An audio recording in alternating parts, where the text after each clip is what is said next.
안녕하세요. 오늘은 우리를 행복으로 이끄는 8단계 가운데 네 번째 시간입니다. 하느님의 현존 안에서 어떻게 고요히 머물 수 있을까? 우리가 하느님 현존 속에서 고요히 머문다는 것은 그분에 대한 민감성을 얻기 위한 것이죠. 그분의 목소리를 민감하게 알아듣기 위해서라고 생각합니다.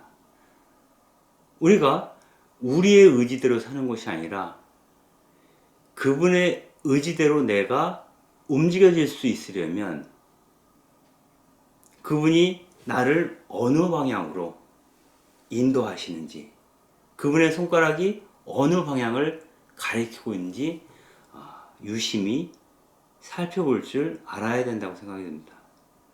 네, 그것은 고요와 침묵 속에서만이 가능하지 않을까.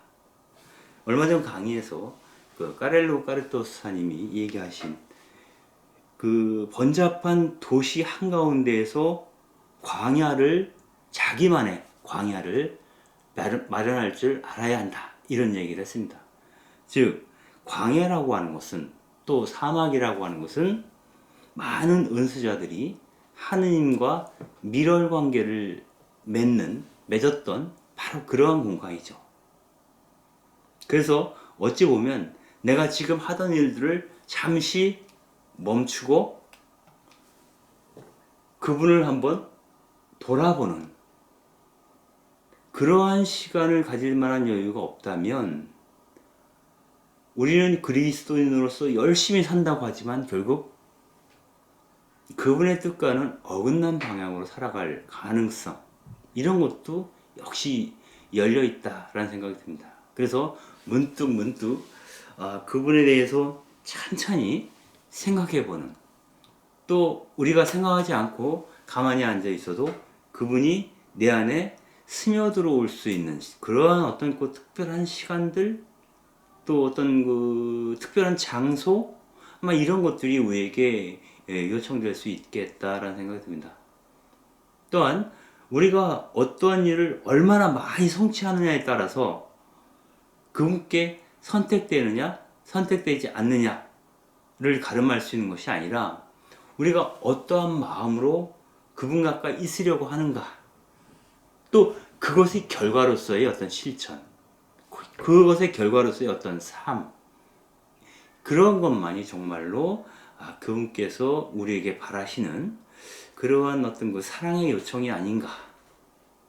네가 정말 나를 사랑한다면 있는 그대로 그냥 내 곁에 있어다오 라고 그분께서는 우리에게 항상 말씀을 하고 계시는 건지도 모르겠어요. 다만 우리가 당신 마음에 들려면 이것도 해야 되고 저것도 해야 되고 굉장히 많은 일을 그분을 위해서 해야 한다라고 하는 어떤 강박에 시달리고 있는 것은 아닌가. 그리고 우리 교회가 신앙생활 자체를 하느님께서 요청하시는 어떤 일을 당장에 가급적 많이 행하도록 부추기는 그러한 신앙을 가르쳐 오지 않았나, 그런 신앙을 가르쳐 오지 않았나 하는 생각을 해볼 수도 있겠습니다. 오늘은 정말 행복이라는 게 뭔가, 그리고 행복을 위해서 우리가 상식적으로 생각하는 더 많은 일, 더 많은 소요보다는 더 충만하게 존재하는 것이 중요하다라는 말을 우리가 많이 들었습니다. 이제는 더 많은 일보다 더 많이 자신을 비우고 그분께 우리 자신을 맡겨드리는 그러한 것들이 얼마나 중요한지, 이런 것들에 대해서 이야기해 볼 수 있는 시간이 되었으면 합니다. 예전에 제가 고등학교 때인데, 그때 인천에서 살았죠. 인천 제물포에서 살았는데, 눈이 아주 많이 오는 겨울날에는 옆집에 살던 선배가 한 분 있었어요. 저랑 1년 차이밖에 나진 않지만, 그 형하고 둘이서 제물포역에서부터 답동까지 걸어갔어요. 왜냐면 답동에 그 당시에는 주교자 성당이 있었어요. 그래서 눈이 오면 그 형하고 그 눈길을 거리면서 탑동까지 가죠. 목표 지점은 이제 주교자 성당입니다. 그래서 성당에 가서 성체조배를 하고서 나와서는 그 길 건너에는 신포동 신포시장에서 뭐 튀김을 먹었던 기억이 납니다. 근데 눈이 오는 날마다 약속한 것처럼 그 형하고 탑동까지 걸어간다. 그리고 성당에 들어가서 잠시 성체조배를 한다. 마치 어떤 루틴처럼 정해진 어떤 그런 코스처럼 그렇게 했던 기억이 납니다. 아마 그러한 시간들이 어찌 보면은 나의 그 고등학교 시절을 버티게 해준 굉장히 큰 힘이었던 것 같아요. 그리고 그 제물포에서 답동까지 걸어오는 그 시간의 여정 속에 그동안 제가 살아온 여정이 고스란히 담겨 있는 것은 아닌가라는 생각도 잠깐 해보기도 합니다. 더 많은 것보다는 더 많이 비우는 것. 내가 무엇인가 하는 것보다 그분이 나를 통해서 그 일을 하시도록 내 자신이 허락하는 것. 마치 그 성모 마리아께서 주님의 종이오니 그대로 제게 이루어지소서라고 자기를 허락해 주었던 그 결과로 인해서 하느님께서 하느님이심을 비우시고 그 마리아의 그 자궁을 통해서 이 세상으로 오실 수 있었던 것이 아니냐라는 생각도 함께 해볼 수가 있겠습니다. 예, 로버트 엘스버그는 이 이야기에 앞서서 그 부탄 왕국에 대한 얘기를 합니다. 부탄이라는 나라는 그 방글라데시 쪽으로 좀 붙어 있는 인도 동쪽 히말라야 산기슭에 있는 아주 작은 나라죠. 네팔보다도 한 3분의 1, 네팔에 비해서 한 3분의 1 정도 크기인 나라죠. 근데 이 나라에서는 국가에서 국민 총생산, 뭐 GOP인가요? 그 국민 총생산에 관심을 갖는 것이 아니라 국민 총행복에 관심을 갖는 나라라고 되어 있어요. 그래서 행복 지수가 세계에서 가장 높은 나라로 알려져 있습니다. 물론 최근에는 많이 개방이 되어서 그 수치가 좀 떨어졌다라고 하는 이야기도 있긴 하지만 그래도 여전히 이 부탄이 갖고 있는 어떤 그 특별한 매력 이런 것들이 있는 것 같아요. 보통 그 네팔이나 티베트 같은 경우에는 그 예전에 살던 그 삶의 방식이 밀려오는 그 관광객들 때문에 많이 무너졌다라고 하는 얘기를 많이 하는데 부탄 왕국에서는 애초에 그 관광객 수를 매년 그 7,500명으로 제한해서 받았다고 합니다. 최근에는 뭐 한 2만 명까지 이제 제한하고 있다라는 이야기도 있는데요. 보통 그 관광객들이 여기에 들어오게 되면 1인당 하루에 250달러씩 돈을 내야 됩니다. 그러면은 이 비용으로 가이드의 그 수고비 그리고 운전기사의 수고비 이런 것들도 지급을 하지만 그리고 뭐 호텔비라든가 식사비까지 다 포함한 그 전체 체류 비용이 하루에 1인당 250달러라고 하는 거죠.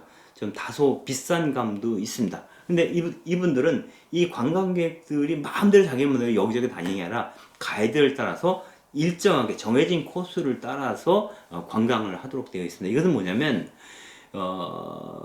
이 부탄 왕국의 어떤 그 자연을 훼손시키지 않는 범위에서 관광의 문을 열어놓고 있기 때문입니다. 그리고 이 관광객들이 내는 그 체류 비용의 47%는 부탄 주민들의 그 교육 혹은 의료에 사용이 된다고 합니다. 그래서 부탄은 무상교육과 무상의료를 포함한 복지 사업이 가장 활성화되어 있는, 그래서 가장 행복한 나라 가운데 하나로 사람들에게 알려져 있습니다. 어찌 보면 이 네팔이나 티벳이나 이 부탄이라고 하는 곳은 굉장히 좀 아시아 가운데서도 개발이 덜 된, 최소한 개발을 저지하고 있는 그러한 지역이라고 볼 수 있는데, 이들에게 어찌 보면 시간이 정지되어 있는 것이 아닌가 하는 생각을 할 때가 있습니다. 즉, 이들은 예전에 입던 복색 그대로 그 옷을 입고, 또 예전에 살던 그 집에서 그대로 살고 있죠. 그리고 그 농토를 개간해서 작물을 키우고 있고요. 그리고 정부에서는 국토의 60%는 무조건 삼림, 즉 숲으로 남겨놓아야 한다고 헌법에 규정하고 있다고 합니다. 그래서 예전 그대로의 자연 환경과 어떤 주거 환경, 그 삶의 방식, 이런 것들 안에서 그들이 어떻게 자신들의 행복을 증진시킬 수 있을까? 있는 그대로의 자신을 어떻게 충만하게 누릴 수 있을까에 오히려 이제 관심을 갖고 있었던 나라가 아니냐, 이런 생각을 하게 됩니다. 이런 것들은 현대의 어떤 그 흐름하고 많이 벗어나 있습니다. 그건 뭐냐면, 우리는 흔히 시간은 돈이라고 생각을 하죠. 그래서 그 시간을 아껴 쓰려고 합니다. 그래서 같은 시간대에 동시에 두세 가지 일을 함께 처리하기를 바랍니다. 즉, 운전을 하면서도 핸드폰을 하거나 어떤 사업상의 거래를 하기도 합니다. 그리고 직접 운전하지 않고 뒷좌석에 탈 수 있다면 더 많은 일들을 할 수 있겠죠. 그래서 동시에 여러 가지를 함으로써 시간을 아낀다고 하지만, 그 매 시간들을 보게 되면 늘 바쁜 거죠. 한꺼번에 세 가지 일을 하면 빨리 일을 처리하고 나머지 시간에 휴식을 취하거나 자기 취미생활을 할 수 있는 것이 아니라 늘 바쁜 겁니다. 즉, 자신을 편안한 상태 그대로 내버려 두지 않으려고 하는 것이 우리 현대의 어떤 생활 방식이 아니냐, 이런 생각을 해볼 수도 있겠습니다. 그리고 정작 우리에게 휴식 시간이 주어지게 되면 그 시간에 텔레비전을 보거나 신문을 보거나, 혹은 때로는 어떤 에너지를 보충하는 것이 아니라 오히려 더 소진시키는 그러한 어떤 빡빡한 일정의 여행을 떠나기도 합니다. 그래서 쉬는 것도 쉬는 것이 아니고, 일은 과도하게 행하는 거죠. 보다 많이. 휴식도 일처럼 하게 되는 것이고, 이러한 것들은 늘 우리를 번잡하게 하고 우리를 다급하게 퇴근하는 그러한 모습으로 다가오기 때문에, 이러한 상태에서는 고요한 가운데 하느님의 현존 속으로 들어갈 수 없을 거다라고 엘스버그는 얘기합니다. 그리고 이러한 번잡한 삶의 양식, 이런 것이 우리에게 주는 것은 내적 소음이다, 이렇게 표현하고 있습니다. 내적 소음. 이 내적 소음이라는 것은 가만히 앉아 있어도 늘 머릿속은, 생각은 계속 회전하고 있는 것이죠. 어떤 소음처럼 내 머리가 회전하고 있는 순간 사실 철저한 휴식 가운데 있지 않는 것이고, 그렇다면 우리 자신이 지금의 시간에 충만하게 현존하고 있지 못하고 있음을 알려주는 지표가 되기도 한다라고 얘기를 합니다. 파스칼은 이런 얘기를 했죠. 우리는 늘 더 행복해지려고 계획하기 때문에 오히려 행복해질 수 없다.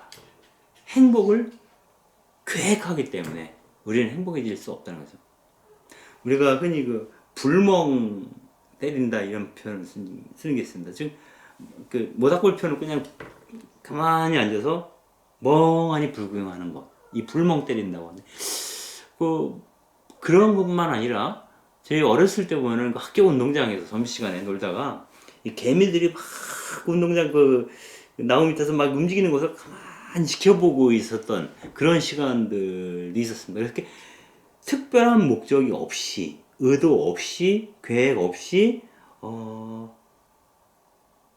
아무 생각 없이 무언가를 바라보거나 응시하거나 혹은 그것마저도 초점을 놓고 있는 그러한 시간들, 그런 시간에 어쩌면 문득 어떤 새로운 것이 우리에게 스며들어오는 것은 아닌가 하는 생각을 해볼 수도 있겠습니다.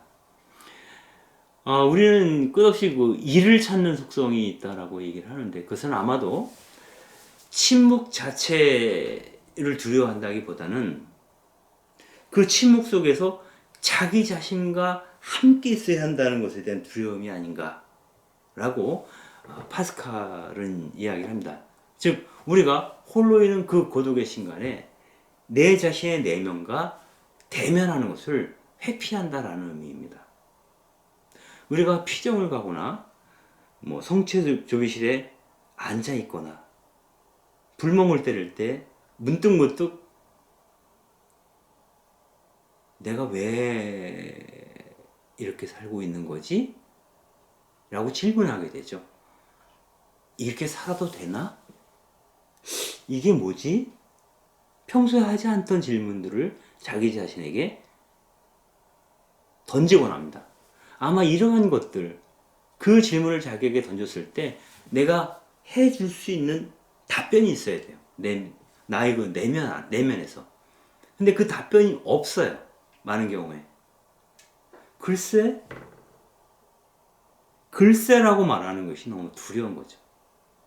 우리는 늘 나는 무엇이다, 나는 누구이다라고 말할 수 있다고 생각할 때 힘있게 살아나갈 수 있는데, 그러한 기반들이 무너져 내린다는 것을 그 침묵 속에서 발견하기 때문이죠. 그래서 로버트 엘스버그의 말 맞다나 이 세상에서는 특히 이 상업문화라고 하는 것은 끝없이 나를 온전히 그대로 잊지 못하도록 부추긴다는 거예요. 선동한다는 겁니다. 그래서 기분 전환을 하라고 새로운 화제거리를 던져주거나 새로운 소비할 만한 물건을 던져주거나 또 우리를 더 자극시킬 수 있는 다른 전율을 일으킬 수 있는 그러한 것들을 우리에게 먹이처럼 던져주는 거죠. 그래서 우리는 우리의 그 불안한 그 욕망, 안정화되어 있지 않는 욕망이죠. 꼭 무엇이다라고 말할 수 없는, 그러나 지금 그대로 있고 싶지는 않은 그런 불안한 욕망들이 있습니다. 그 욕망들을 많은 다른 것, 외부에 있는 많은 다른 것으로 그것을 채우려고 합니다. 그리고 그 재료들을 제공해 주는 것이 이른바 상업문화라고 볼 수도 있고요. 그 자극의 매체는 물론 여러분들이 잘 알고 있는 광고가 되겠죠. 요즘은 굳이 상업문화라고 얘기하지 않더라도 우리가 그 핸드폰을 쓰게 되면서 끝없이 트위터나 페이스북, 유튜브를 막 계속 탐닉하다 보면 어떨 때는 저도 그럴 때 있는데요. 1시간, 2시간이 후딱 갑니다. 모든 거 핸드폰을 덮고 고요히 가만히 있는 시간을 갖는 게 요즘은 쉽지 않은 것 같아요. 그래서 계속 무엇인가를 보고 계속 무엇인가를 입력을 하죠. 혼자 있는 시간에도 굳이 다른 일을 하지 않더라도 자기를 고요하게 내버려 둘 수 없는 상황, 그것이 바로 우리가 말하는 내적 소음에 시달리고 있는 상황이다 라고 이야기할 수 있겠습니다. 그런 내적 소음에 시달리고 있는 상황에서는 마치 무너진 성당에 십자가가 놓여 있는 것처럼 그 폐허 위에서 내 자신이 외롭게 떨고 있는 것은 아닌가. 내 안에 있는 그 아이를 내가 만져주고 알아주는 시간들, 그리고 내 심장 한가운데 머물고 계시는 그분의 음성에 한 번쯤 귀를 기울이는 시간, 이러한 시간을 갖지 못하도록 우리 그 주변을 늘 어수선하게 휘돌고 있는 어떤 것, 그것이 내적 소음이다라고 얘기할 수 있겠습니다. 그래서 텐나칸 스님은 얼마 전에 돌아가셨죠. 혼자 있기 위해 더 나은 길 익히기라는 책을 쓴 적이 있습니다. 혼자 있기 위해서. 그러니까 이 텐나칸 스님의 생각은 혼자 있는 법을 익히는 게 굉장히 중요하다고 보는 것 같아요. 이분은 이런 얘기를 합니다. 현재로 돌아가는 것은 현재, 지금 여기, 그 현재로 내가 되돌아가는 것은 바로 생명을 만나는 순간을 얻기 위함이라는 거예요. 생명이라고 하는 것은 어제도 없고 내일도 없고 오직 지금 이 순간에만 존재한다는 겁니다. 나의 삶은 지금 이 순간의 축적이죠. 생생한 삶은 이 순간에만 우리 안에서 발생한다라고 보는 겁니다. 사실상 과거는 더 이상 존재하지 않고 미래는 아직 오지 않았기 때문에 우리가 초점을 맞춰야 할 것은 지금 여기 현재뿐이라는 겁니다. 이 순간이 얼마나 중요한가. 이 말은 이런 생각도 해볼 수가 있습니다. 내가 정말 보고 싶었던 사람이 있어요. 내가 조금 시간적 여유가 생기고 한가해지면 그 일을 만나야지 라고 생각했는데 며칠 후에 그 사람이 이승을 떠날 수도 있겠죠. 저 개인적으로는 가장 가슴 아픈 순간은 그 녹색평론을 만드시던 그 김정철 선생님이죠.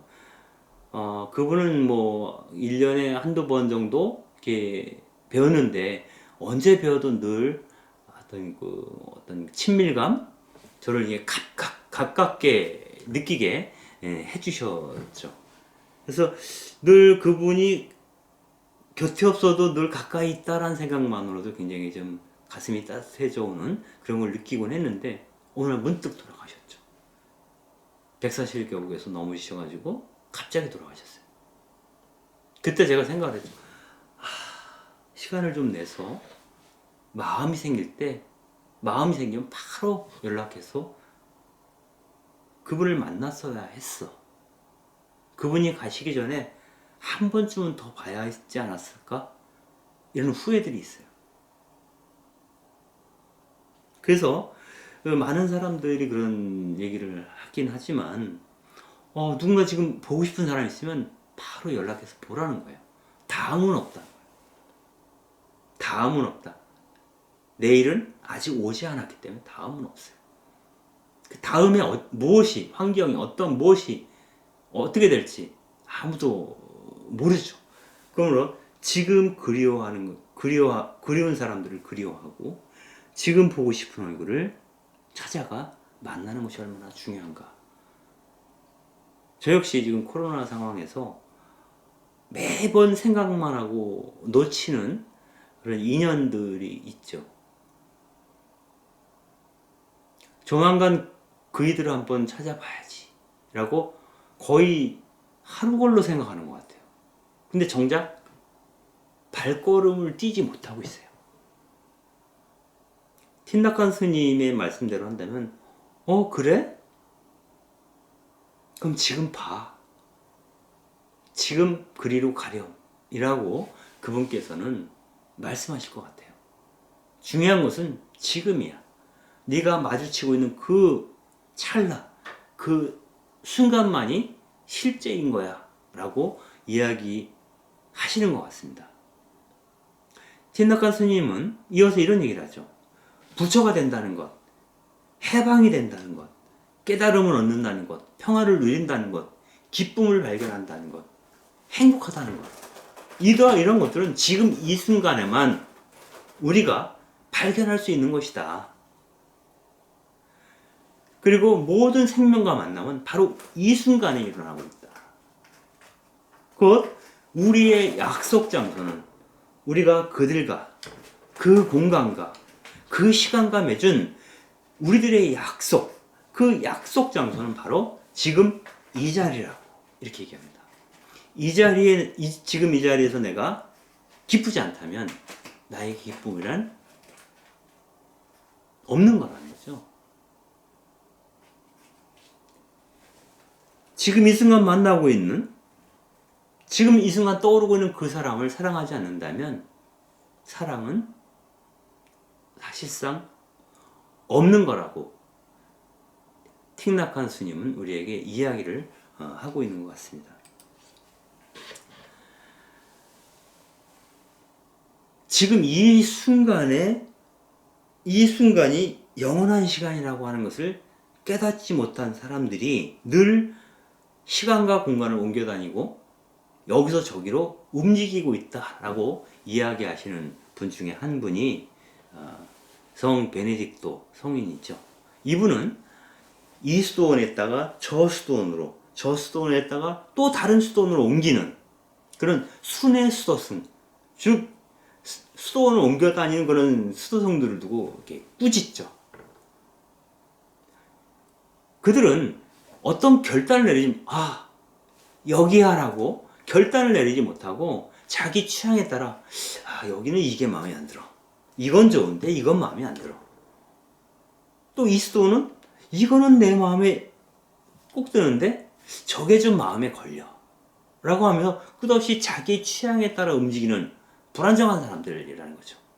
즉, 자기가 지금 마주하고 있는 현재에 충실하지 못한, 거기에 뿌리를 깊숙이 내리고 그 뿌리를 내리는 과정에서 하나님을 만날 수 있는 심연에 닿지 못한 사람들, 바로 그러한 사람들이 여기저기 돌아다니는 수도자들이다. 이렇게 얘기를 합니다. 물론 소임에 따라서 여기저기 선교사로 움직이시는, 활동하시는 그런 수도자들을 두고 얘기하는 건 아니에요. 마음자리를 어디에도 두지 않고 중심이 자기의 취향에 있는, 자기 취향에 따라서 움직이기를 좋아하는 사람들에 대한 이야기입니다. 이런 사람들이 가장 힘들어하는 게 비난받는 거죠.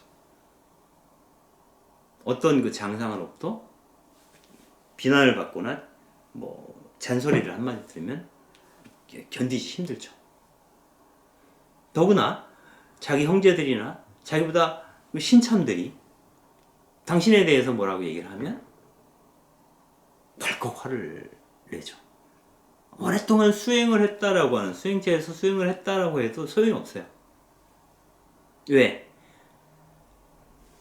나의 어떤 그 리액션의 동인이 에고로부터 나오기 때문이죠. 이 에고의 부분을 조율할 수 있어야 되고, 에고가 아니라 내 안에 있는 그분, 셀프로부터 나의 리액션이 나올 수 있다면 좀 다른 태도를 갖게 되죠. 우리가 직접적으로 대면하는 그 어떤 표피 이면에 있는 더 귀한 어떤 것, 그런 것이겠죠. 이를테면 내가 만난 사람이, 이 사람이 이런 사람도 있어요. 되새김질하는 사람도 있어요. 밥을 먹을 때 아니면 밥을 안 먹고 침을 가지고 되새김질하는 사람도 있어요. 습관적으로. 굉장히 좀 뭐랄까 좀 그래요. 저 사람 왜 저래? 싫죠. 그 사람 곁에 가고 싶지 않아요. 근데 만약 이 사람이 자기의 그런 에고부터 느껴지는 그러한 어떤 그 사람에 대한 감수성이 아니라 그 사람 안에도, 그 되새김질을 하는 사람 안에도 하느님께서 현존하고 계신다. 그 사람 역시 하느님의 모상성을 지닌 바로 그 사람이다 라고 내가 느낄 수 있다면, 그 사람 안에 있는 하느님과 내 안에 계신 그 하느님께서 서로 만날 수 있다, 진동할 수 있다라고 느낀다면 그 사람을 대하는 태도가 달라지겠죠. 그리고 그 사람 곁에서도 충분히 행복할 수 있는 기회가 나에게 주어질 수 있겠죠. 그래서 우리가 어디에 뿌리를 내리느냐가 사실상 더 중요하죠. 우리가 어느 공간에 어떤 사람과 함께 있느냐보다 그 공간과 그 사람과 만나고는 내가 어떠한 마음자리에 있느냐가 더 중요하다. 베네딕트 성인은 이런 얘기를 해요. 어떤 결단을 내리지 못하는, 그리고 방황하는, 계속 왔다 갔다 하는 그런 수도승들을 보면서 마치 결혼을 미루고 있는, 자기 결혼을 미루고 있는 그런 배우자들과 같다, 이렇게 얘기를 합니다. 오늘 내가 이 사람 너무 마음에 들어. 결혼했는데 더 좋은 사람이 나타날지 모른다, 앞으로. 그래서 계속 선택을 못 하는 거예요. 이 사람을 선택했다가 더 좋은 사람이 나타나면 어쩌지? 뭐 이렇게 염려하는 사람들과 이 순회 수소승의 모습과 비슷하다. 이렇게 베네딕트 성인은 이야기를 합니다. 즉 어딘가에 더 좋은 것이 기다리고 있을지 모른다는 어떤 그 불안에 우리가 휩싸여 있는 한 우리는 결코 행복을 얻을 수 없다. 어딘가에 더 좋은 게 있겠지? 누군가 나에게 딱 맞는 그 사람이 있겠지? 그때까지 계속 어떤 결정들을 유보하는, 그곳에 지금 내가 만나고 느끼고 있는 그 모든 것에 뿌리내리지 못하는 삶, 이것이 우리에게 행복을 박탈한다라고 이야기를 하는 거죠. 어디에도 뿌리내리지 못하고 늘 쫓기듯이 살아가는 그러한 삶은 이 순간이 주는 그 충만함을 느낄 수 없다. 침묵 속에서 조용하고 부드럽게 말씀하시는 하나님을 우리는 만날 필요가 있는데, 행복을 추구한다는 것은 그 침묵 한가운데, 침묵이라고 하는 그 심연 한가운데 닷을 내리는 거와 같다라고 이제 로버트 헬스버그는 덧붙이고 있습니다.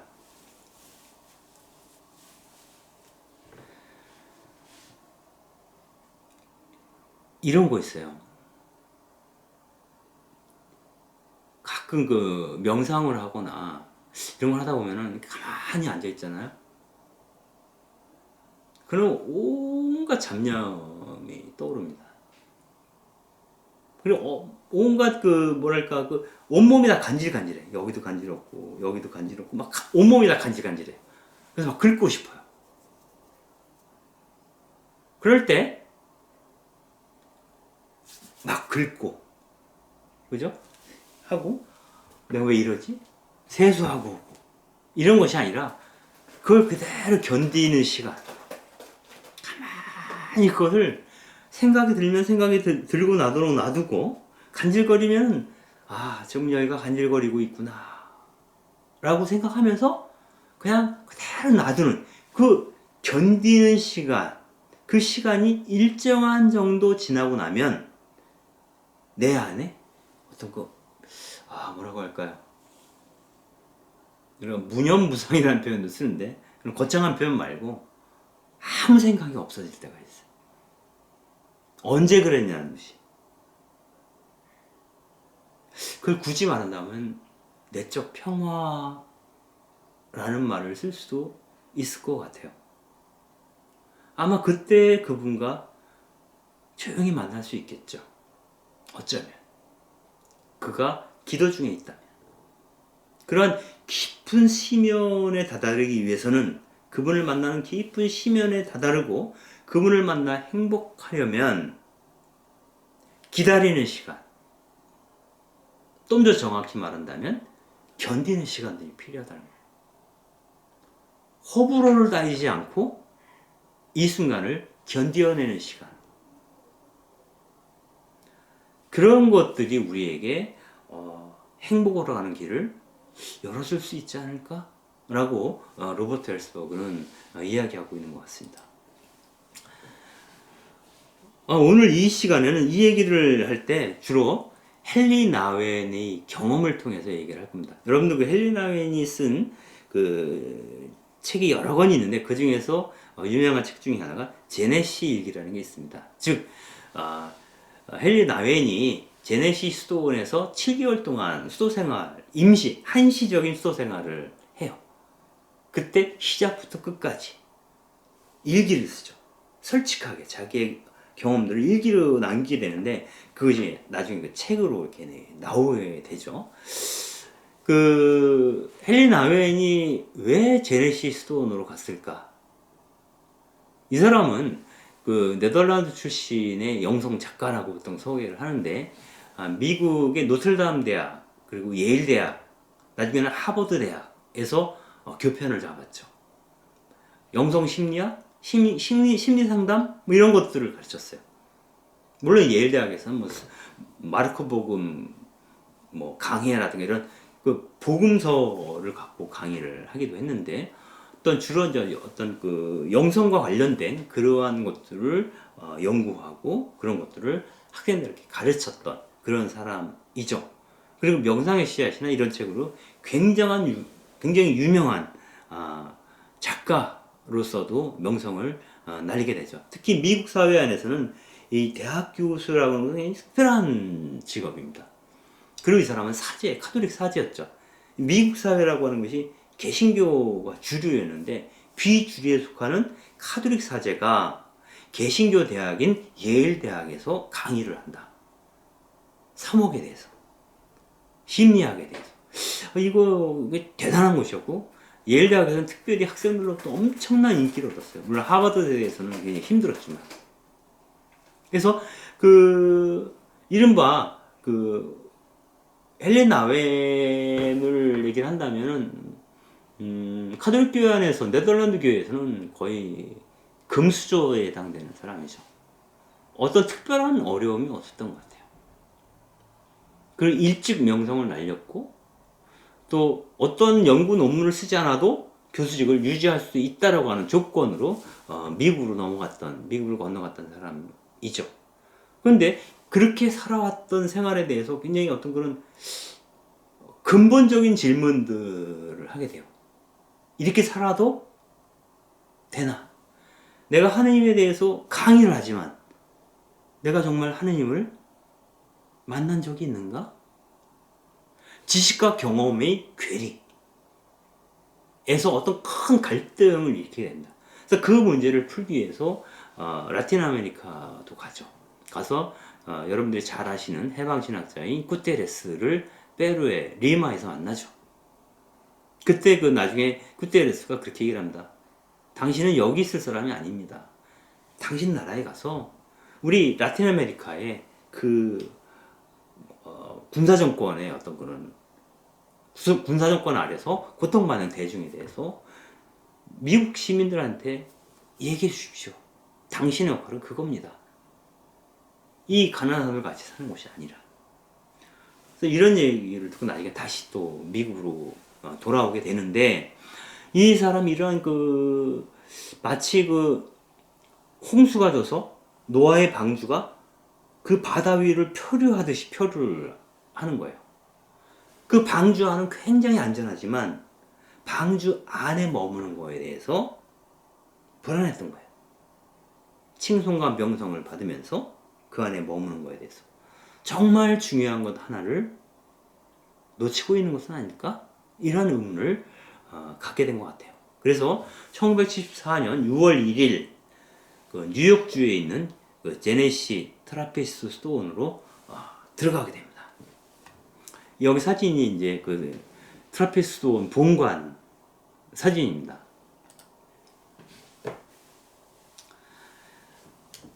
나회는 제네시에서 이렇게 얘기를 하죠. 아마 이거는 이 사람이 제네시스 돈으로 들어가게 된 이유를 설명하는 것이기도 합니다. 이렇게 얘기해요. 나는 내적인 자유, 마음의 평화가 얼마나 중요한지 그것을 가르치고 강의도 하고 글도 쓰고 그렇지만 내 자신은 어떤 강박적인 충동과 환상으로 비틀거리면서 살아왔다. 마음의 평화에 대해서 강의하고 글을 썼지만 내 스스로는 마음의 평화를 얻은 적이 별로 없다는 거예요. 도대체 무엇이 나를 이 책에서 저 책으로, 이 장소에서 저 장소로, 이런 기획에서 저런 기획으로 끝없이 치닫게 했는가? 과연 그것이 하느님이 내게 하시는 요청 때문이었는가? 아니면 나의 어떤 허기 때문은 아니었습니까? 나의 영적인 허기를 채우기 위해서 끝없이 이 책과 저 책을 넘나들고 이 장소와 저 장소를 넘나들고 이 일을 했다 저 일을 했다. 수많은 일들을 손을 대고 있었던 것은 아닐까? 라는 생각을 하게 된 거죠. 도대체 무엇이 나로 하여금 보이지 않는 분의 실제, 즉 하느님이죠. 마치 내가 모든 세상 만사를 다 꿰뚫어 본 사람처럼 보이지 않는 그 실제인 하느님에 대해서 말하게 했는가? 무엇이? 나도 모르는 얘기를 사실 내가 가르치고 글로 썼던 것은 아닐까? 머리는 알지만 가슴으로는 아직 진동을 느끼지 못한 그분에 대해서 내가 말하고 쓰는 것이 과연 무슨 의미가 있을까? 또한 헬레나에는 사제였죠. 하나님의 사랑을 증거하라는 나의 소명. 사제가 되면서 하나님의 자비를 이 세상에 증거하라는 소명을 받았는데 이 소명, 미션을 하나의 버킷, 직업으로 바꿔버린 것은 아닐까? 소명과 직업의 차이에 대한 얘기를 합니다. 내가 그리스도인으로서, 내가 카톨릭 사제로서, 대학 교수로서 어떤 미션이 있겠죠. 근데 미션이 아니라 어떤 사명감에 의해서 이 일을 하는 것이 아니다. 사명감이라고 하는 것은 하나님께서 나를 초대하시고 거기에 대한 응답으로 내가 무언가를 하는 것이죠. 이게 미션이에요. 나의 응답. 그러나 내가 하고 싶은 것을 내가 그냥 하는 것이라면 그 내용이 하느님에 관한 것이든 예수 그리스도에 관한 것이든 복음에 관한 것이든 영적인 삶에 관한 것이든 그것은 그냥 내 일일 뿐인 거죠. 그리고 그걸 통해서 생계를 유지한다면 그냥 하나의 직업인 거죠. 요즘은 이제 그런 얘기도 많이 합니다. 사제 생활을 일종의 그 성직이라고 얘기해요. 성직, 거룩한 직무라고 얘기를 하는데 사제들을 요즘은 어떤 얘기가 나오냐면 사제는 교회 공무원이다 이렇게 이런 얘기가 나옵니다. 즉 사제들이 너무 못 사니까 교회에서 월급 주고 고용한 공무원처럼이라도 살아라. 최소한의 사제로서의 책무를 성실히 해달라고 부탁하는 말이죠. 이게 좀 슬픈 현실이죠.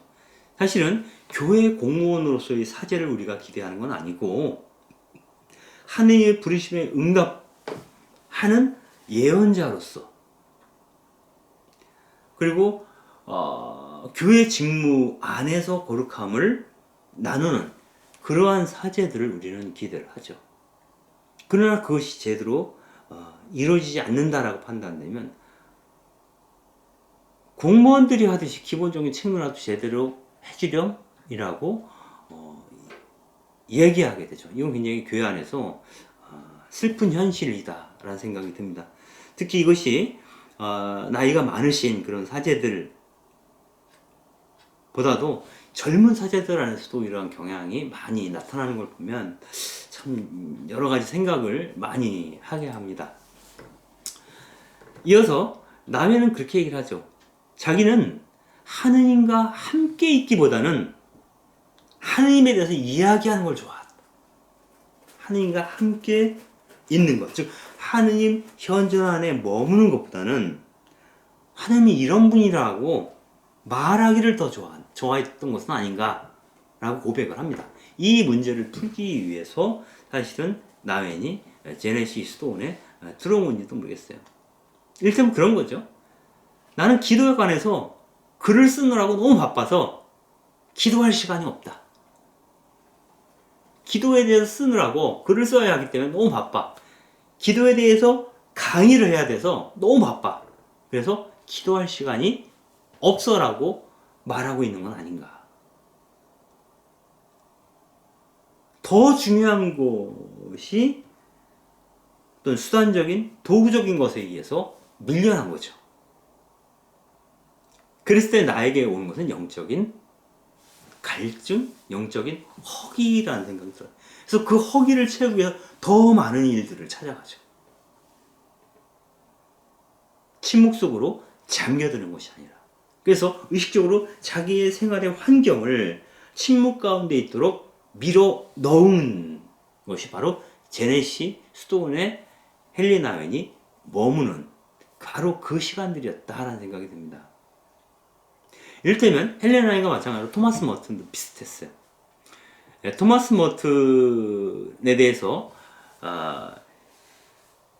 제네시 스톤에 있는, 그러니까 헬리나 웬이가 함께 살았던 그 제네시 스톤에 있었던 엘리아 수사가 머튼에 대한 얘기를 하는데요. 이렇게 얘기합니다. 머튼은 대단한 영성 작가입니다. 그분의 책이 정말 좋죠. 그런데 그분은 그다지 고독을 체험하지도 않은 분 같은데 어떻게 이런 책을 쓸 수가 있죠? 이 말은 칭찬일까요? 비난일까요? 충분히 고독을 체험하지 않은 분이 고독에 대해서 너무 아름다운 글을 쓴 거예요. 그리고 정확한 글을 쓴 거예요.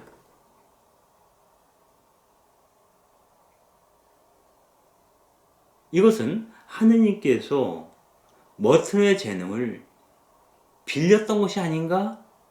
라는 생각을 해볼 수 있어요. 그래서 하느님은 머튼을 통해서 당신이 원하신 일을 하셨죠. 그러나 머튼 자신은 자기가 생각하고 말하고 썼던 것을 충분히 살 수 없었죠. 늘 글을 써야 하는 과업이 있었죠. 사람들로부터 편지가 오면 늘 답신을 써요. 성실하게. 해야 될 일이 늘 밀려와요.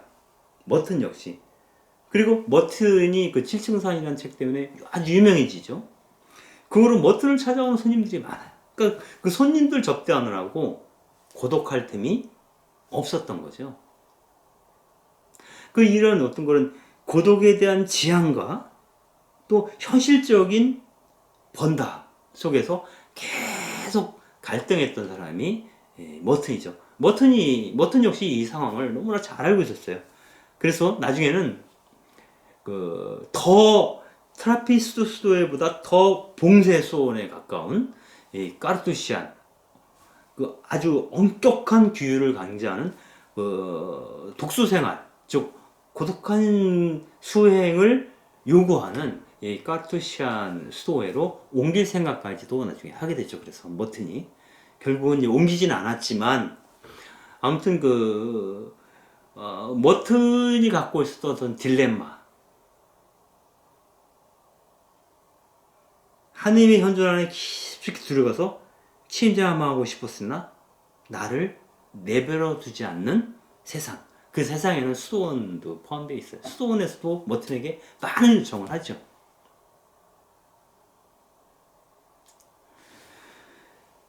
그래서 머튼이나 헬리나 웬과 달리 누구의 주목도 받지 않은, 그래서 고요한 가운데 머물러 있을 수 있었던 우리가 알지 못한 성인들이 굉장히 많았을 것 같아요. 오히려 그러한 삶에 대해서 머튼과 헬리나는 그를 통해서 사람들이 공유할 수 있도록 하는 역할을 했다는 점에서는 머튼과 헬리나는 하느님의 도구였다라는 얘기도 물론 할 수 있습니다. 과연 우리는 그분의 도구로서 쓰일까? 아니면 그분의 직접적인 도구로 쓰이지 않는 바람에 더 거룩함으로 나아갈 수 있었을지도 모르는 그러한 사람 중에 한 사람이 될 수도 있지 않을까 하는 생각도 함께 볼 수가 있습니다. 헬레나 웬은 자기가 작가로서 또 교수로서 생활을 하면서 이런 영적인 허기를 느끼기 시작하니까 이렇게 얘기를 합니다. 이제는 내가 뒷걸음질을 쳐야만, 즉 작가로서의 일과 교수로서의 생활로부터 일정히 물러나야지만이 어떤 깨달음을, 내가 작가로 사는 이유, 내가 교수로 사는 이유, 내가 사제로 사는 이유에 대해서 정말 되짚어 볼 수 있는 건 아닐까? 라는 생각을 하게 됩니다. 실제로 그 헬리나이는 수업 준비도 해야 되고 강연도 해야 되고 만나야 될 사람도 많고 또 걸어야 될 전화도 많고 받아야 될 전화도 많죠. 아직 답장을 보내지 못한 편지도 산더미처럼 쌓여 있었죠. 이런 것들을 굉장히 괴로워했어요. 이것으로부터, 이 모든 일로부터 벗어나서 뒷걸음질 쳐서 더 본질적인 것을 보고 만나고 싶었겠죠. 헬리나 웨인이. 그런데 이렇게 유명해진 사람이 갖고 있는 함정에 대해서 나웨는 얘기를 합니다. 즉 너무나 내가 성공한 나머지 나라는 사람은 이곳에 결코 없어서는 안 될 사람이야. 나는 굉장히 꼭 필요한 사람이야. 이 공동체 안에서, 이 교수 사회 안에서, 이 카톨릭 교회 안에서 나야말로 정말 꼭 필요한 사람이야 라고 생각하는 지경에까지 이르게 된다는 거예요. 아마도 이러한 어떤 그 위기의 상황에서 탈출하려고 수도원으로 나웬이 들어간 것은 아닌가 라는 생각이 듭니다. 어찌 보면 현명하다라고 볼 수도 있고요. 평생 이제 그 명성 위에서 그 명성을 누리다가 그냥 죽는 사람들도 있죠. 한 번쯤 뒷걸음질 치는 것. 아니죠. 나웬의 경우는 결정적인 뒷걸음질이라고 얘기하는 게 모를 수도 있어요. 그런 것들이 필요하지 않나.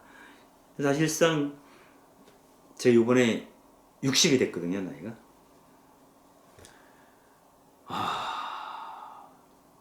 또 다른 인생? 좀 다른 차원의 어떤 삶이 나에게도 예비되고 있을까? 이런 생각을 해봐요. 그러려면 내가 충분히 뒷걸음질 칠 필요가 있겠죠. 그래서 운명적인 후퇴, 아마 이런 것들이 가끔 어느 누구에게나 요청되고 있는 것은 아닌가.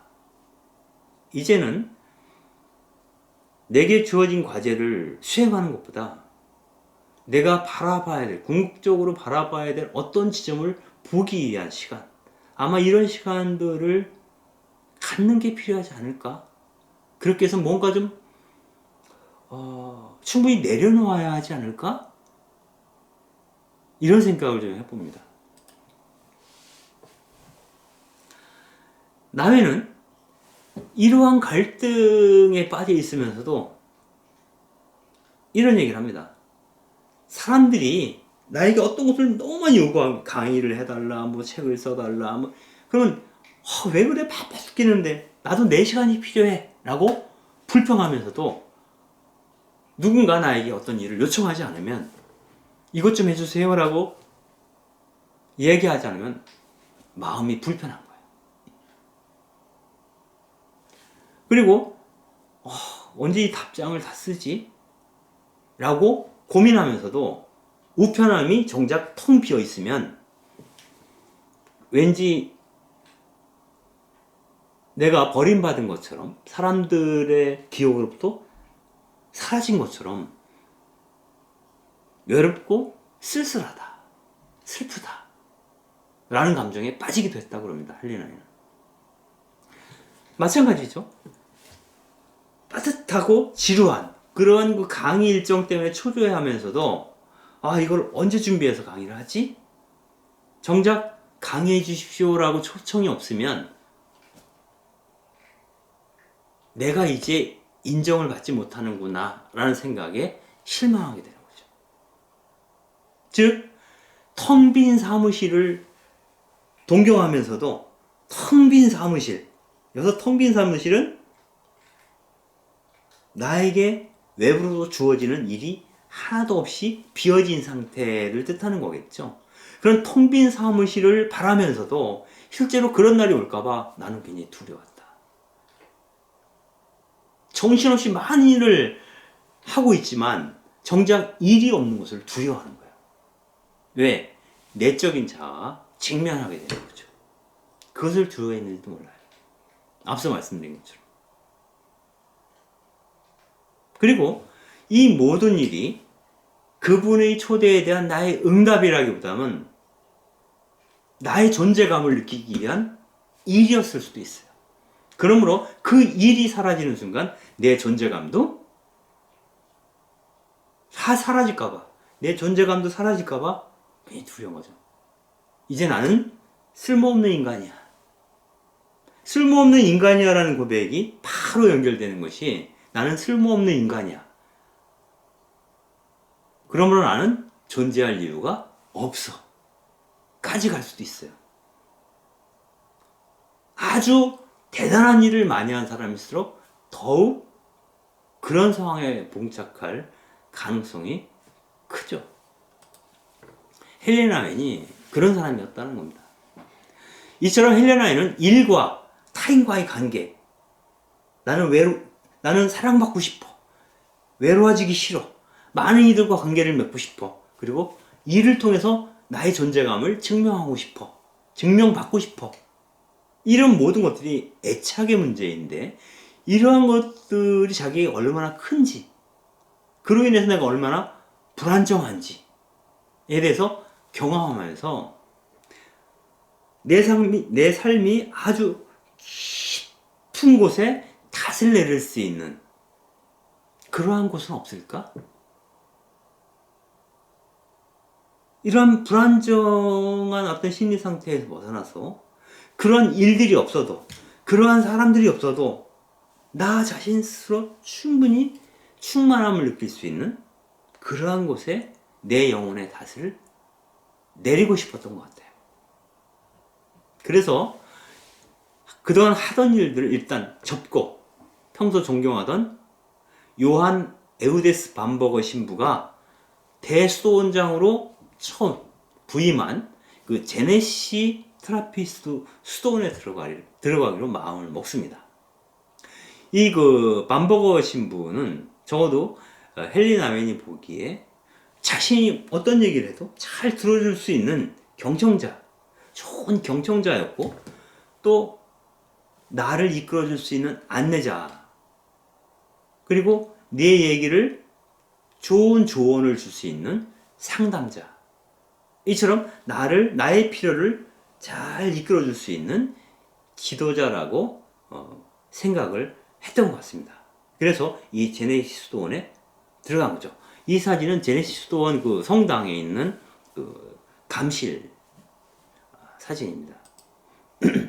이건 제가 이제 뉴욕에 갔을 때 겨울이었는데 눈 내린 그 제네시스 수도원을 밖에서 그 마당에서 이렇게 찍은 사진입니다. 그 헬레나 웬이 처음 수도원에 들어가서 경험한 것은 날씨 변화가 하나님에 대한 갈망을 아주 깊게 해준다 라는 체험이었다라고 얘기를 합니다. 엘리야 수사는 이렇게 얘기를 하죠. 폭풍이 헬레나 웬으로 하여금 부드러운 폭풍이 칠 때 헬레나 웬은 아주 부드러운 미풍을 염원하게 되고, 구름이 낀 날은 태양을 염원하게 하고, 메마른 공기로 가득 찰 때 가뭄이 들면 비를 염원하게 되는 것. 그처럼 그의 마음은 수도원 안에서 사람들과의 깊은 관계, 일상적인 관계와 모든 일로부터 놓여놨을 때 비로소 하느님을 갈구하는 법을 배우게 되었다라고 얘기합니다. 하느님을 갈구하는 그러한 방법을 배우게 되었다라는 거죠.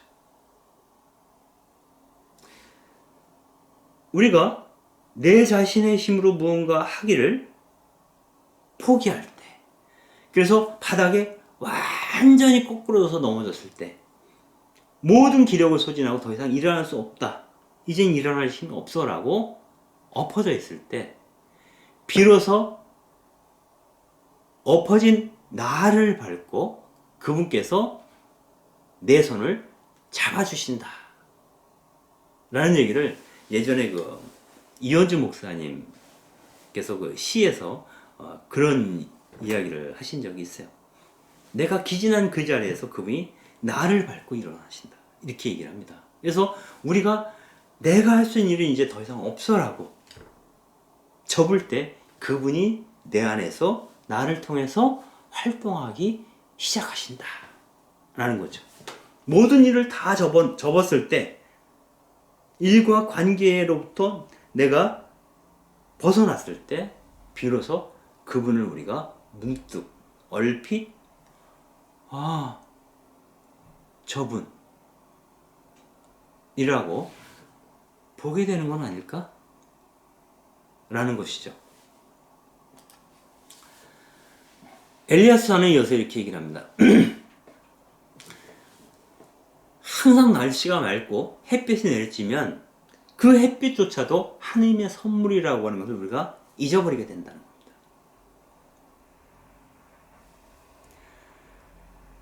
그리고 주님을 향한 이 수도원 생활하면서 주님을 향한 나의 그 마음이 확인될 때 주님 하고 느낄 때 그 상태를 바라보면서 머무는 것이 아니라 나 지금 이런 걸 경험했어. 이게 바로 영적인 체험이지 라고 누군가에게 막 얘기해주고 싶은 유혹이 생길 수 있다는 거예요. 특히 헬리나 여인 같은 사람. 제가 경험한 것을 뭐든지 밖에 말하고 글을 쓰고 싶어 하죠.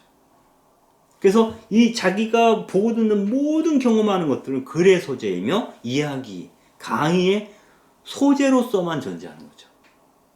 이러한 유혹으로부터도 벗어나야 한다.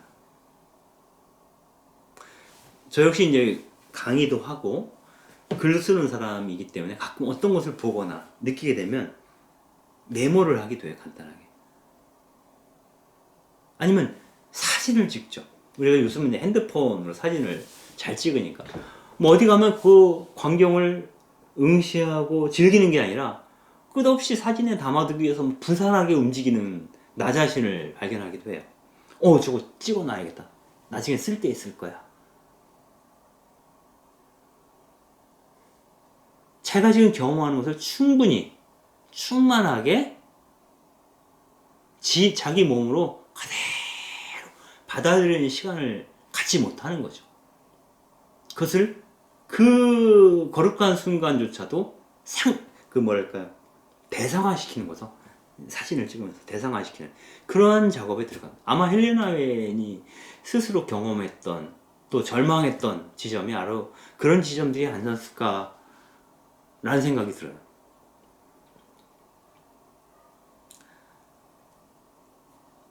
엘리야스가 그 헬레나한테 이렇게 얘기를 합니다.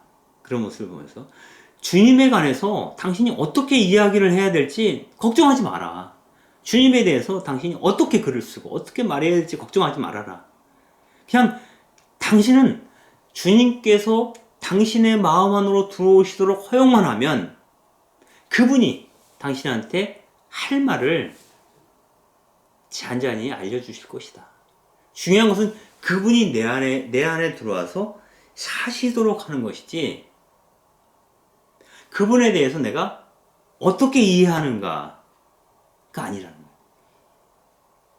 헬레나 같은 사람한테 이해한다는 건 곧 이걸 말하고 써야지 로 연결이 되거든요. 근데 그것은 부산물로 나중에 나타날 수도 있어요. 실제로 나타났고. 그러니까 더 중요한 것은 지금 이 순간 현재를 사는 인간은 이 순간 나에게 말을 걸어오시는 그분이 계시다면 그걸 그대로 몸에 스미도록 자기 자신을 내버려두는 멍 때리는 시간, 그 멍 때리는 시간이 필요하다라는 거예요. 어떠한 필요와 상관없이. 그럼에도 불구하고 이 제네시 일기에서 헬레나는 계속 얘기를 합니다. 나는 수도원에 들어와서도 아직 읽지 못한 책에 대해서 또 여기서 7개월 동안 있다 나가게 되는데 나가서 해야 될 강의를 어떻게 할지 이런 걱정들을 하고 있다는 거예요. 자기도 모르게. 나중에 수도원 나가면은 첫 학기 때 뭘 가르쳐야 하지? 이 책도 읽어야 되는데 이런 생각에 사로잡혀 있다는 거예요. 수도원에 와서도. 그래서 내가 정말 원하던 것을 얻으려면 깨달음이죠. 많은 걸 내려놔야겠구나 라는 생각을 합니다. 이 사람은 교수이며 작가였던 사제였던 과거에 여전히 매여 있습니다. 그것을 더 털어내고 잠시 그냥 나 자신만으로 충분히 족한 그런 시간을 가질 필요가 있겠다. 그러면 나라고 하는 존재 안에 계시는 그분께서 그제서야 비로소 무언가 말을 하기 시작하시지 않을까? 라고 이야기를 하는 것이죠. 벌써 뭐 한 20년도 더 된 것 같아요. 그 야마기시 공동체죠. 화성에 있는 산안농장에 있는 거기서 그 6박 7일이었던가 7박 8일인가 연찬이라는 게 있습니다. 그 연찬을 간 적이 있는데 그 뭐냐면 그 사람들이 원형으로 쭉 둘러앉아가지고 한 가지 주제를 던졌어요. 그러면 그 주제에 대한 자기 생각을 계속 돌아가면서 한마디씩 하는 거예요. 다른 사람의 그 이야기에 꼬리를 달아서 하는 게 아니라 그냥 지금 또 그 질문에 대해서 자기가 떠오르는 생각들을 계속 얘기를 하는 거죠. 이를테면 제가 그 연찬을 할 때는 그 질문이 딱 하나였어요. 하루 종일 그 질문 하나를 갖고 이제 답변을 했어야 되는데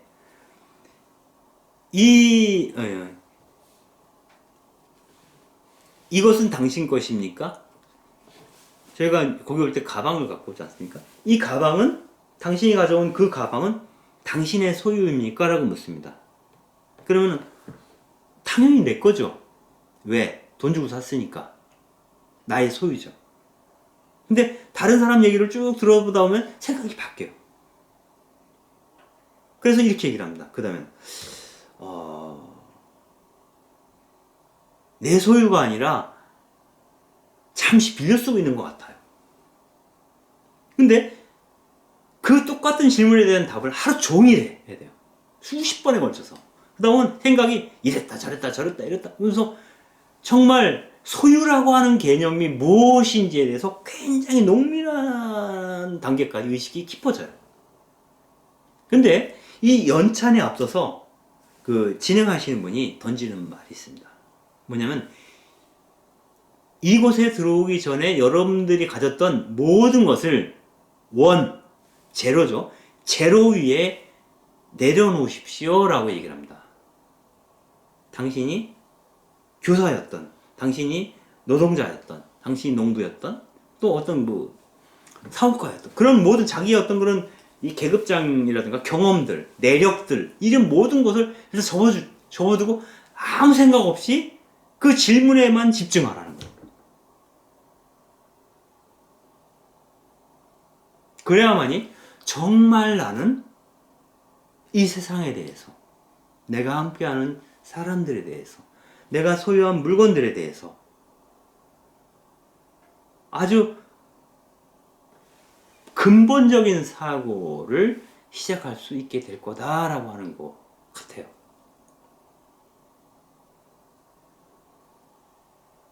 아마 헬레나 웨인이 그 제네시 테라피스트 수도원에 들어갔을 때 아마 그런 자기 자신을 제로의 상태로 놓는 과거에 어떤 그 자기를 켜켜이 자기가 관계했던 그 모든 일과 사람들을 접는 작업.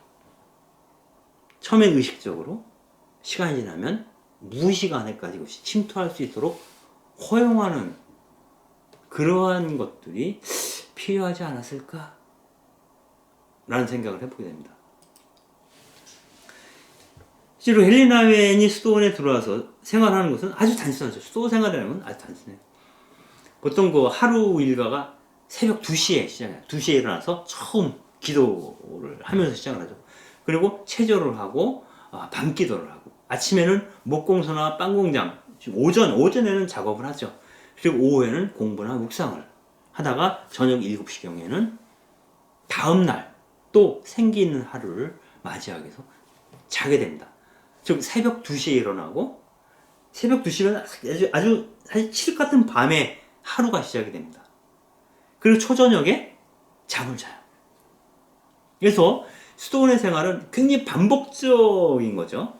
기도하고 일하고 공부하고 자고 틈틈이 먹고 이 모든 것이 계속 그 단순한 구조인데 밤에서 시작하고 해가 지면서 끝납니다. 이때 헬레나는 처음으로 빵 공장에서 이 제네시스톤에서 거기 가면 빵을 팔아요. 거기서 만든 빵이죠. 수사님들이 만든 빵인데 그 빵 공장에서 일하면 처음으로 이마에 땀을 흘려 나다를 먹으리라 했던 창세기의 말, 그것을 깊이 한번 묵상해 볼 기회를 얻었다고 해요. 여기에 대해서 헬레나는 이렇게 얘기합니다. 내 인생에서 빵과 땀이 이처럼 밀접하게 관련되어 있었던 적은 한 번도 없었다. 빵은 그냥 주어지는 것이었어요. 교수 식당에 가면 빵이 나오죠. 아니면 마트에 가서 돈을 주면 빵을 주죠. 그런데 빵을 직접 만들어 보니 내 땀을 흘려서 만든 빵을 내가 직접 먹는 거잖아요. 그 땀 흘리는 노동과 지금 먹고는 이 빵이 이렇게 밀접히 연관되어 있음을 처음 경험했다라고 나회는 얘기를 합니다.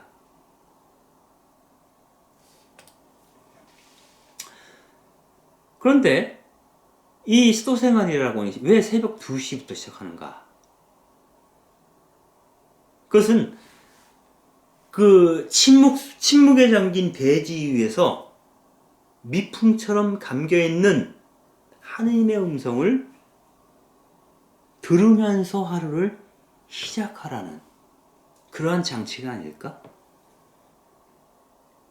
아직 캄캄한 밤에 그 침묵의 그 한가운데에서 들려오는 그분의 음성을 듣는 것으로부터 하루를 시작하는 것. 그것이 중요한 것이 아닌가? 왜냐하면 하나님은 바로 그 깊은 심연 속에 계시고 우리는 그 깊은 심연에 우리 삶에 탓을 내려야 하는 것은 아닐까? 그렇게 그분을 만나고 나서야 비로소 태양 아래서 우리는 그 침묵 속에서 그 깊은 심연 속에서 만난 그분을 기억하고 그분의 현존 안에서 하루를 살아낼 수 있는 것은 아닐까? 라는 생각을 헬레나에는 하게 됩니다.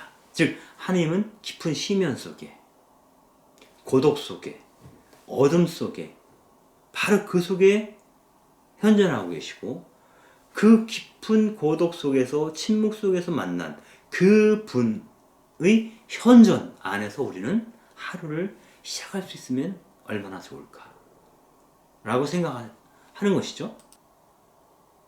로버트 헬스버그는 그 하나님의 현존 안에서 고요히 사는 방법에 대해서 얘기하면서 퍼시그라고 하는 사람이 쓴 책을 소개를 합니다. 선과 오토바이 관습법이라는 책인데 여기에 아욕등반이란 말과 무욕등반이란 말입니다. 아욕등반은 뭐냐면 나의 욕구에 의해서 등반하는 거죠.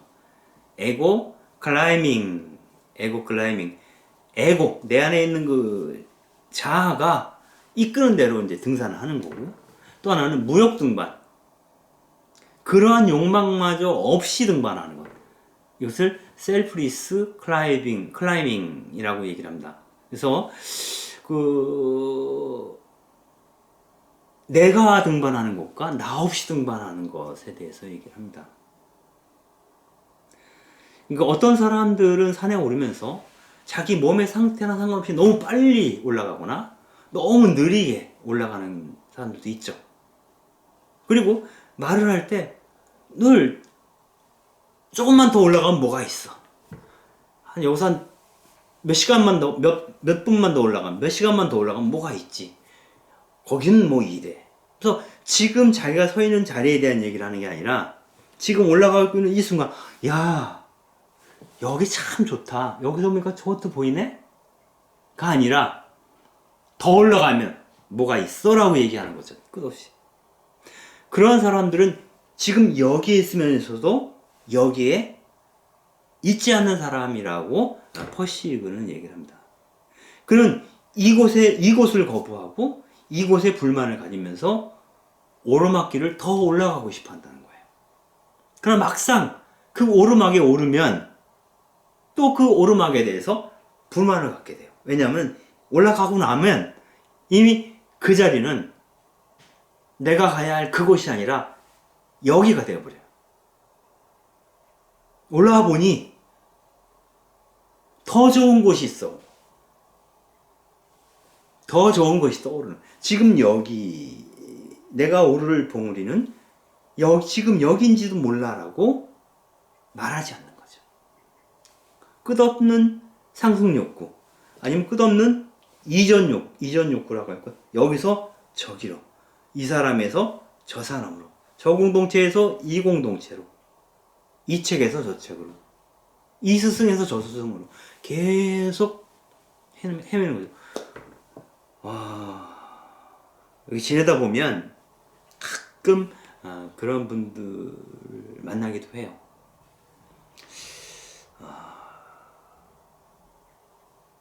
저분이 어떤 정말 허기가 있구나 라는 걸 느끼게 하는, 계속 말씀을 하시거나 혹은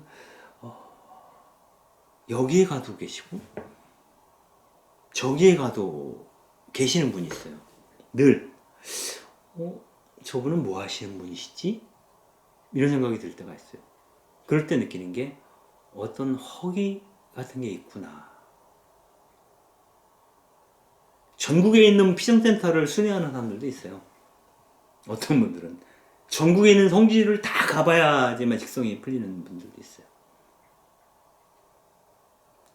그럴 때 정말 어떤 분들은 한 곳에 계속 주기적으로 다니시면서 마음을 닦는 분들도 있죠. 물론 그건 취향이 다른 것이기도 하지만 저 성지 너 가봤어? 라고 물어볼 때 그 의도는 난 거기 정복했어. 너 북한산 가봤어? 뭐 월출산 가봤어? 이런 것과 너 이수도원 가봤어? 여기 피정센터 가니까 특별하더라고. 뭐 계속 품평을 하면서 옮겨 다니는 분들이 있어요. 이런 것들은 또 다른 의미의 영적인 허기일 수도 있겠다 라고 한번 생각해 볼 필요도 있습니다.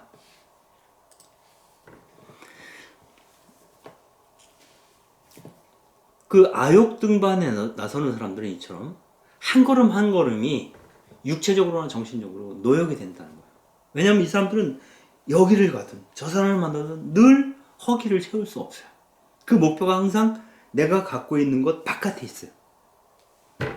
내가 만나고 있는 사람과 다른 곳에 머무는 어떤 사람이 항상 목표가 되죠. 그러면 늘 몸도 힘들고 돈도 많이 들고 정신적으로도 고달프죠. 그러나 무역 등반에 나선 사람, 나 없이 산을 오르고 있는 사람들, 이런 사람들을 포시그는 항상 지금 여기에 머무는 사람이다 라고 얘기를 합니다. 자신이 있는 곳에서 충분히 즐기고 그 안에서 하느님의 현존을 경험하는 사람들이다. 자신이 의도했던 것에 집착하지 않고 자기에게 지금 주어진 상황에 감사하고 이 가운데서 의미를 찾는 사람들, 그런 사람들이 있어요. 가끔 보면 늘 언제나 야 여기도 참 좋다. 그리고 자기가 지금 보고 만나고 듣고 느끼는 그 모든 것에 고마움을 느끼는 그런 사람들이야말로 은총 가운데 있는 것이 아닌가. 그 사람에게 새로운 장소와 새로운 사람이 요청되는 것이 아니라 지금 머물고 있는, 지금 만나고 있는 그 사람과 장소에서 남들이 보지 못한 어떤 것을 보는 사람들이죠. 다른 사람들이 느끼지 못한 어떤 것들을 느끼는 사람이죠. 그 이면을 슬쩍 들여다볼 줄 아는 사람들일 수 있겠다. 하느님은 은닉된 존재라고 얘기하지 않습니까? 숨겨진, 우리에게서 숨겨진 하느님, 숨어 계시는 하느님이죠. 그 숨어 있는 그분을 얼핏 보았던 사람들이 아닐까, 이런 생각을 해보게 됩니다. 남해는 하느님의 현존 안에 머물면서 그분을 맛보기 위해서 수도원에 왔지만 여전히 자기 내면에서는 아욕등반을 계속하고 있다고 생각했던 것 같아요. 내가 지금 수도원에 와 있지. 이곳은 침묵 속에서 살아가는 사람들이 나와 함께 있고 나는 모든 걸 내려놓고 여기서 살 거야. 여기서 지낼 거야. 라고 끝없이 자기한테 주의를 주는 거예요. 결국은 그런 생각을 하고 있는, 그런 생각 자체가 자기를 들볶게 되는 거죠. 나는 침묵해야 돼. 나는 모든 걸 내려놔야 돼. 뭐 이런 어떤 강박. 또 다른 의미의, 이것들이 또 다른 의미의 이 사람에겐 일이 되는 거죠. 그리고 나중에, 아, 이거를 이렇게 쓰면 좀 좋겠다. 이건 이렇게 해석할 수 있겠어. 라고 끝없이 비평을 하죠. 그래서 나회는 제네시 일기에서 이렇게 얘기합니다. 나에게는 글로 쓰고 싶은 생각들이 너무 많고 읽고 싶은 책이 너무 많고 배우고 싶은 기술이 너무 많다. 이제든 나중이든 다른 사람들한테 말해주고 싶은 일이 너무 많은 나머지 나는 하느님이 바로 내 주위에 계시다는 사실을, 그리고 내게 항상 아주 가까이 계시는 그분을 보지 않고 저 앞에 있는 것들만 보려고 했다라고 헬레나 웬이 고백합니다. 뭐가 너무 많은 거예요.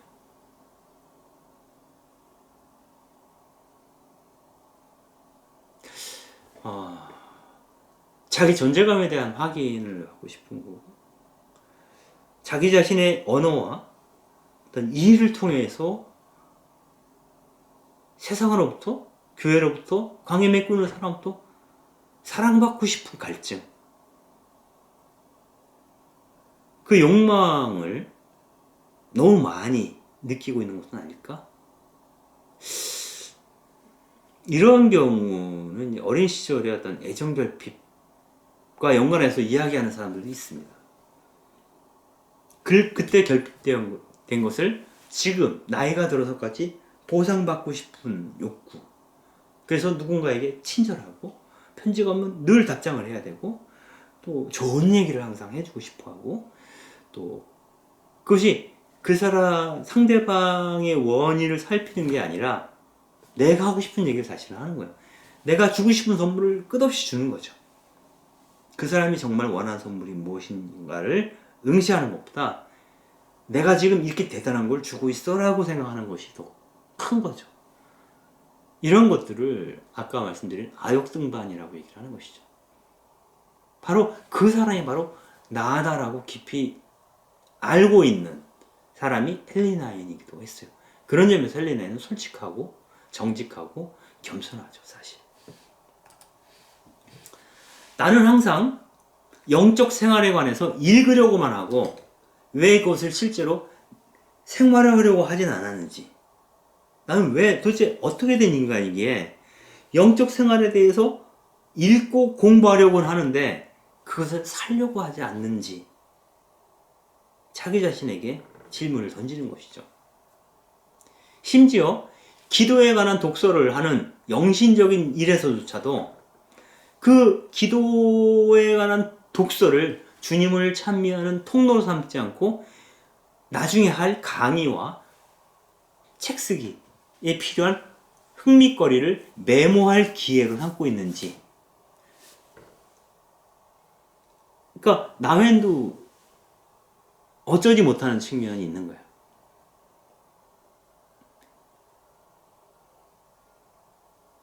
깊이 기도하기보다 기도에 대해서 생각하고 쓰고 말하기를 더 좋아하는 거죠. 그것은 타인들의 기도와 행위도 그렇게 대상화시켜서 보게 될 위험이 있어요. 글 쓰는 사람들이 가장 위험하죠. 그래서 늘 자기가 만나는 것, 자기의 경험들을 글쓰기의 소재로 삼아야 한다는 강박, 글쟁이들이 대부분 갖고 있어요. 저도 상당 부분 그런 것들이 있는 것 같아요. 요즘 최근에는 많이 없어지긴 했지만 그래도 여전히 남아있죠. 저 같은 경우는 매일같이 글을 쓰진 않아요. 다행히. 예전에 그 카톨릭 뉴스 지급력이나 이런 언론사에 일했거나 하면 거의 매일 글을 써야 돼요. 그러니까 늘 모든 게 다 기사거리, 소재가 되는 거죠. 사람들을 만나도 그 사람 액면 그대로 인간 대 인간을 만난다기보다는 저 사람이 무슨 말을 어떤 뭐 참고할 만한 게 있는지 나도 모르게 이렇게 되는 거죠. 직업의식일 수 있고 그런 것으로부터 지금은 사실 많이 벗어나 있어서 그나마 다행이다라는 생각도 합니다. 이런 거죠. 헬레나님이 이런 얘기를 해요. 예수의 회원들은 예수의 수사님들이죠. 이분들은 그 공책마다 자기 뭐 쓰는 메모장마다 AMDG, Ad Majorem Dei Gloriam 하느님께 보다 큰 영광을 위하여 라고 쓴다는 거예요. 늘 보고 묵상하겠죠.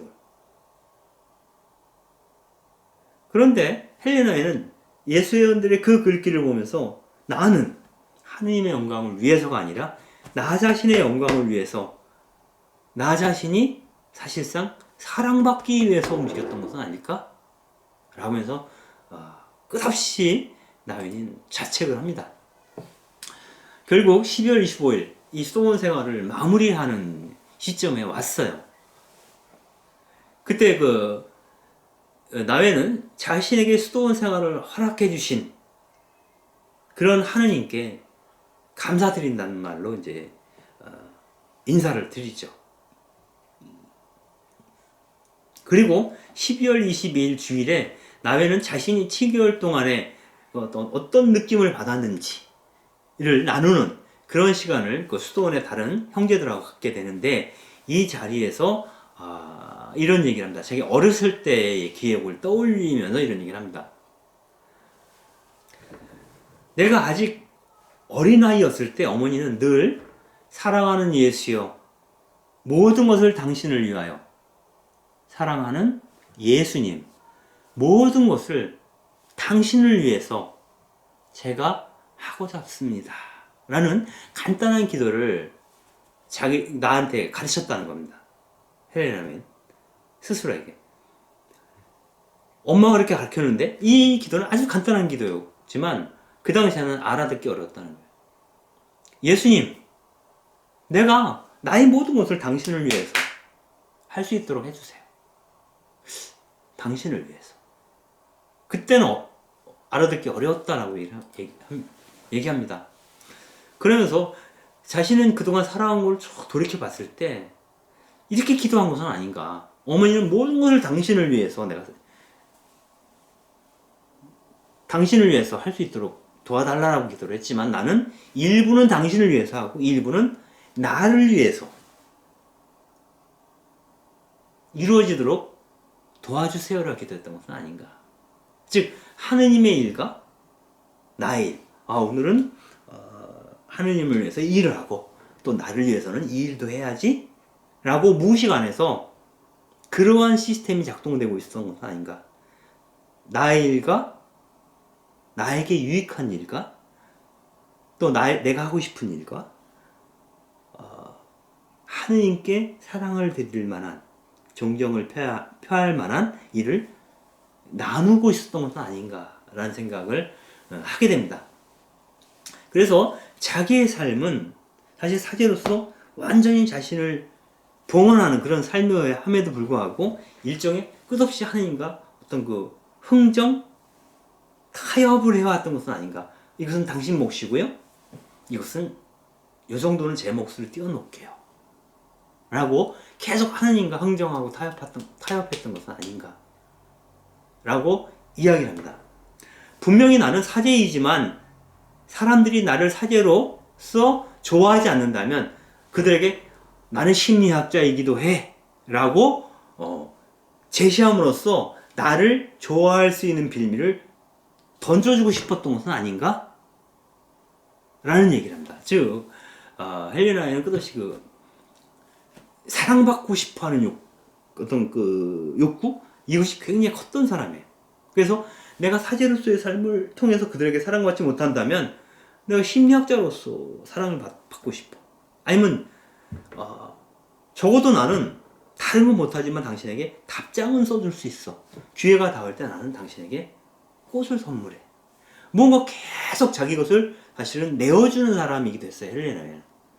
근데 결국 그 자기의 모든 것을 내어주는 사람이었고 자기의 것을 갖고 있는 사람이 아니었음에도 불구하고 그 모든 것의 이유는 사랑받고 싶음했었던 거죠.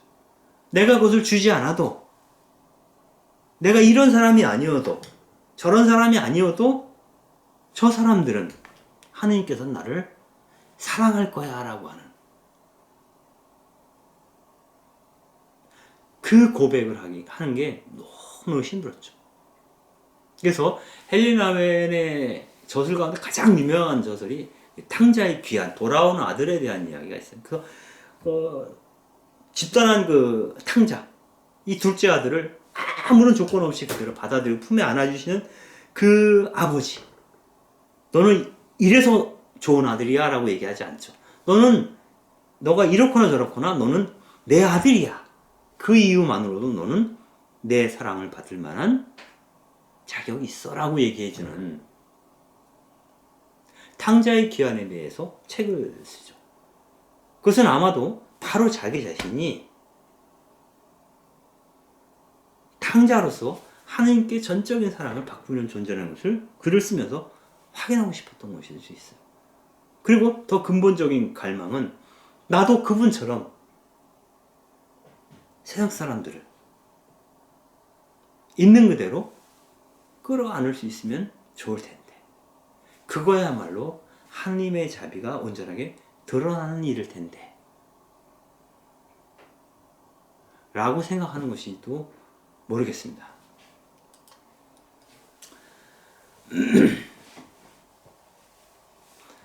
수도 생활을 통해서 헬레나이는 이런 얘기를 하죠. 그 주님께서 나의 중심에 자리 잡으시도록 할 때 우리의 삶을 하나님께서 내 안에 중심을 잡아버리면 우리의 삶이 더 단순해지고 일관성이 있고 또 집중력 있는 그러한 삶을 살도록 해준다는 거예요. 하나님께서 내 중심에 계실 때 나는 단순해지고 일관성 있고 집중력 있게 살 수 있게 된다는 거예요. 그리고 하나님께서 내 중심을, 그리스도가 내 중심을 이루게 되면 나와 하나님을 더 가깝게 이끌어 주기도 하지만 동시에 그분께서 나와 친밀한 관계를 맺는다는 것은 조건 없이 그분께서 나를 사랑하신다는 것을 깨닫는 것이고 내가 그분의 사랑 안에 머물고 있다라고는 어떤 확신을 갖는 것이죠. 그렇게 되면서 이 세상에 두려울 것이 없습니다. 그래서 그 다음부터는 자기 자신에게 더 바랄 나위가 없기 때문에 세상으로 시선을 돌리게 됩니다. 그래서 이 세상을 더 깊숙이 바라보게 되는 것이죠. 예전에는 난 사랑받고 싶어 였어요. 그러기 위해서 나는 강의를 잘해야 돼. 좋은 책을 써야 돼. 이런 거였어요. 근데 이런 거 안 해도 그분은 나를 사랑하시오. 그래서 나는 너무나 좋아. 라고 한다면 이제 그 좋으신 하느님의 시선으로 세상을 바라보기 시작하게 되는 거죠. 그래서 정말 수도 생활을 잘 하시는 분은 이 세상에 대해서 굉장히 개방적일 수밖에 없다라는 거죠. 토마스 머튼이 그걸 잘 보여준 사람 중에 하나이기도 하죠. 그래서 헬레나이는 이렇게 얘기를 합니다. 이곳 수도원에서는 장소와 주, 나라, 대륙의 경계선 너머를 훨씬 쉽게 바라보고 온 세상의 고통과 아픔을 보다 절실하게 여기서 감지할 수 있었다. 또한 하느님과의 친교가 두터워지면서도 기도 속에서 다른 사람들을 위한 공간이 확대되는 것을 체험하였다. 그분이 나를 온통 차지하시면 그분은 조건 없이 나를 그래 넌 내 사랑이지 라는 확신이 생기게 되면 내 안에 편하게 다가올 수 있는 사람들, 그렇게 된다면 타인에 대해서 자기가 편안한 눈길로 쳐다볼 수 있게 돼요. 그가 나를 사랑하든 사랑하지 않든, 나에게 그가 먼저 전화를 걸든 안부를 물어주던 물어주지 않던 상관없이 그를 따뜻한 눈으로 바라볼 수 있는 여유가 생기게 되는 거죠. 내가 사랑받고 있지 못하다라고 느끼면 끝없이 사랑을 갈구하게 되고, 왜 내가 2번씩이나 전화했는데 저 사람은 먼저 전화하는 법이 없지? 나를 싫어하나? 뭐 이러한 불안한 정서로부터 자유로워지는 것이죠. 그래서 결국 문제는 내가 하느님께서 무상적 사랑 가운데 나에게 가까이 오시는 분이다. 그리고 그러한 분의 현존 안에 내가 머물고 있다는 내적인 확신을 갖는 거죠.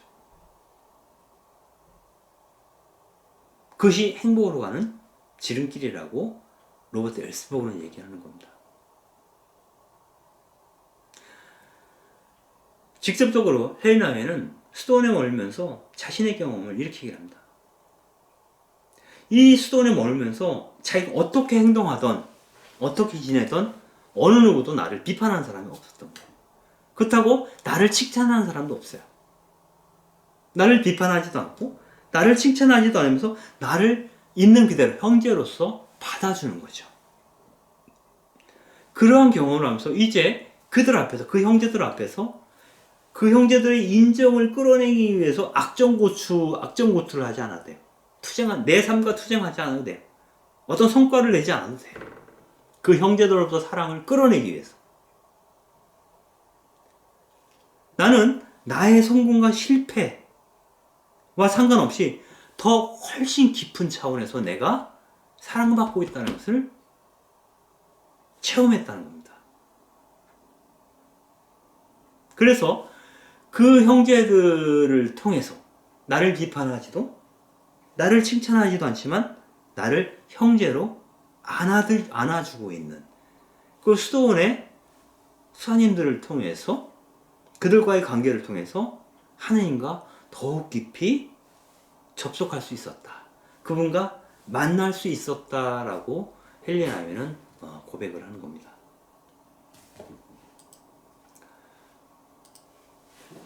결국 그 하느님의 현존 안에서 고요히 머물기라고 하는 것은 어떻게 그게 가능할까? 한마디로 얘기해서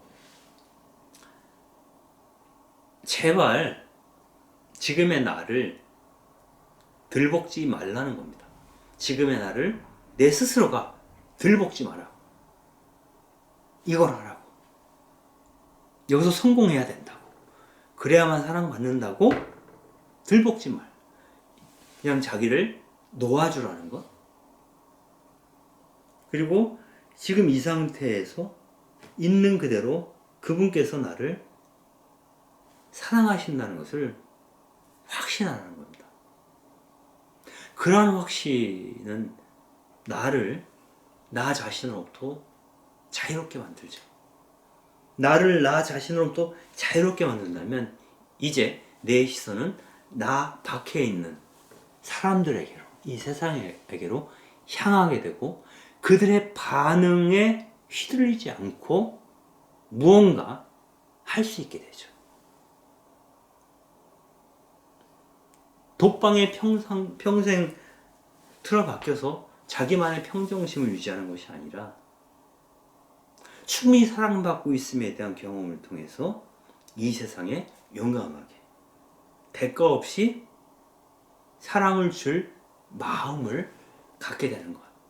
그것이 바로 하느님의 현존 안에 사는 것이다 라고 엘스버그는 이야기를 하고 있는 것 같습니다.